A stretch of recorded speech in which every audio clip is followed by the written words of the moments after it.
बिस्मिल्लाहिर्रहमानिर्रहीम। Ninth class. आज की वीडियो में हम चैप्टर 3 स्केलर्स एंड वेक्टर्स के एमसीक्यू सॉल्व करेंगे। फर्स्ट एमसीक्यूज है, among the following which is a scalar quantity. ये चार क्वांटिटीज दी गई हैं और इनमें से पूछा गया है कि कौन सी क्वांटिटी स्केलर क्वांटिटी है। तो अगर हम इन क्वांटिटीज पे गौर करें तो स्केलर क्वांटिटी के लिए हमें डायरेक्शन की जरूरत नहीं होती, जबकि वेक्टर क्वांटिटी के लिए डायरेक्शन की जरूरत होती है। तो डिस्प्लेसमेंट, फोर्स एंड वेलोसिटी के लिए डायरेक्शन की जरूरत होती है, जबकि मास के लिए डायरेक्शन की जरूरत नहीं होती। इस वजह से हमारे पास सी ऑप्शन करेक्ट होगा, मास। नेक्स्ट सेकंड एमसीक्यूज है, among the following which is a vector quantity. In quantities में से कौन सी वेक्टर क्वांटिटी है। तो वेक्टर क्वांटिटी को रिप्रेजेंट करने के लिए मैग्नीट्यूड एंड डायरेक्शन दोनों जरूरी होते हैं।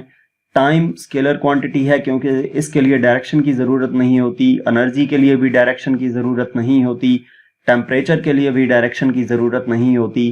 तो इसका मतलब यह है मोमेंटम के लिए डायरेक्शन की जरूरत होती है और इसका डी ऑप्शन करेक्ट होगा क्योंकि मोमेंटम एक वेक्टर क्वांटिटी है। नेक्स्ट एमसीक्यूज नंबर 3 है, when two vectors at right angle are added, the magnitude of their resultant is equal to। जब दो वेक्टर्स जो हैं वो राइट एंगल पे हों, यानी कि एक दूसरे के साथ 90 डिग्री के एंगल पे हों, तो उनका रिजल्टेंट का जो मैग्नीट्यूड है वो किसकी इक्वल होता है। तो यहाँ पे बेसिकली जो रिजल्टेंट आप फाइंड करते हैं, जब राइट एंगल पे दोनों वेक्टर्स हों तो तब हमारे पास फार्मूला लगता है v equal to under root V X square plus V Y square. अब इस फार्मूले के मुताबिक आप देखें तो जो डी ऑप्शन है उसको इसी फार्मूले को वर्डिंग की फॉर्म में लिखा हुआ है square root of the sum of their squares. तो इस वजह से ये डी ऑप्शन करेक्ट होगा। नेक्स्ट एमसीक्यूज नंबर 4 है, two vectors A and B have magnitudes of units each and are at right angles to each other, what is the magnitude of their resultant. दो vectors हैं A और B और उनमें से हर एक का magnitude 5 units है, यानी कि ए भी 5 यूनिट्स है और बी भी 5 यूनिट्स है, और वो क्या है, राइट एंगल हैं एक दूसरे के साथ, यानी कि 90 डिग्री के एंगल पे हैं। तो उनका मैग्नीट्यूड क्या होगा, जो रिजल्टेंट है, रिजल्टेंट का मैग्नीट्यूड। तो हम बेसिकली राइट एंगल पे जब दो वेक्टर्स हों उनको हमने उनका रिजल्टेंट कैलकुलेट करना हो तो वो आपके पास एक राइट एंगल ट्राइंगल बनती है। राइट एंगल ट्राइंगल के केस में पाइथागोरस थ्योरम अप्लाई करके जब हम उसको देखते हैं तो फार्मूला अप्लाई होता है वेक्टर का रिजल्टेंट कैलकुलेट करने के लिए r equal to under root A square plus B square.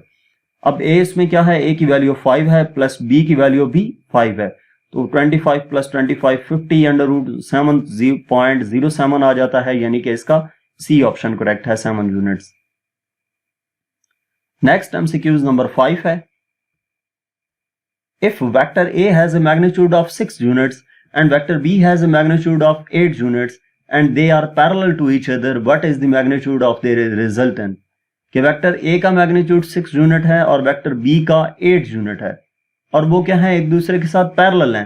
Parallel होने से मुराद यह है कि दोनों की डायरेक्शन सेम है। जब डायरेक्शन सेम है तो दोनों को सिंपली हम ऐड कर लेंगे, 8 प्लस 6 ये हमारे पास आ जाएगा 14। तो ये सी ऑप्शन करेक्ट होगा, 14 यूनिट्स। नेक्स्ट एमसीक्यूज नंबर 6 है, if the two forces of magnitude 4 Newton and 3 Newton are acting in opposite direction, then magnitude of their resultant is। दो फोर्सेज हैं, 4 न्यूटन है और 3 न्यूटन है और दोनों ऑपोजिट डायरेक्शन में। ऑपोजिट डायरेक्शन से मुराद ये है कि एक वेक्टर में से दूसरे को माइनस कर देंगे तो 4 माइनस 3 इक्वल आ जाएगा 1 के। ए ऑप्शन इसमें करेक्ट है। एमसीक्यूज नंबर 7 है, in vector addition the direction of the resultant vector is determined by। vector addition में जो resultant vector की direction होती है वो कैसे find की जाती है, adding magnitudes of the vector to be added, an angle of resultant with some reference line, subtracting the vectors, an angle between the vectors to be added। के vector addition में जो direction होती है resultant vector की वो हम कैसे find कर सकते हैं, कैसे determine करते हैं। तो बेसिकली जो भी हमारे पास रिजल्टेंट वेक्टर आता है उसको किसी रेफरेंस लाइन से हम उसका एंगल देखते हैं। रेफरेंस लाइन से मुराद जैसे कि एक्स एक्सिस है या वाई एक्सिस है, हम उसके हिसाब से देखते हैं कि उस वेक्टर की डायरेक्शन क्या है। Normally with respect to X axis देखा जाता है। तो किसी रेफरेंस लाइन से देखते हैं, इस वजह से इसका बी ऑप्शन करेक्ट होगा, the angle of resultant with some reference line. इसके बाद नेक्स्ट एमसीक्यूज नंबर 8 है, when two vectors are added the resultant has the maximum magnitude when the angle between them is. जब दो vectors को add किया जाता है तो उनका रिजल्टेंट मैक्सिमम कब होगा? जब उन दो वेक्टर्स के दरमियान एंगल कितना हो? मैक्सिमम मैग्नीट्यूड उस वक्त होता है जब दोनों वेक्टर्स आपस में पैरेलल हों, उनके दरमियान एंगल 0 डिग्री हो। तो इसका ए ऑप्शन करेक्ट है। नेक्स्ट एमसीक्यूज नंबर 9 है, if a vector A has a magnitude of 10 units and a vector B has a magnitude of 15 units and they are added head to tail, which of the following is not possible magnitude of their resultant?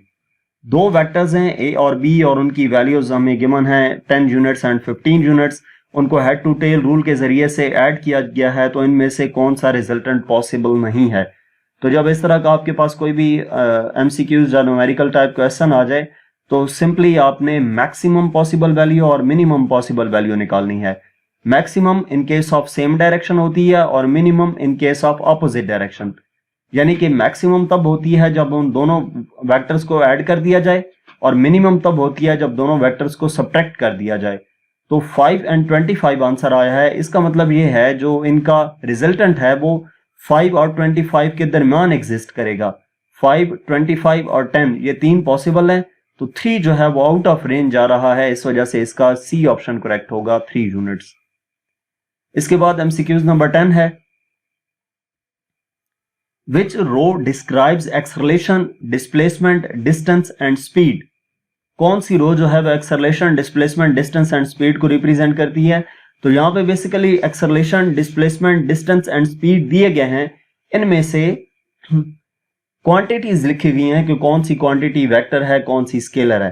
तो अगर हम इन quantities का मुवाजना करें तो acceleration एक vector quantity है, displacement vector quantity है, distance scalar quantity है, स्पीड स्केलर क्वांटिटी है।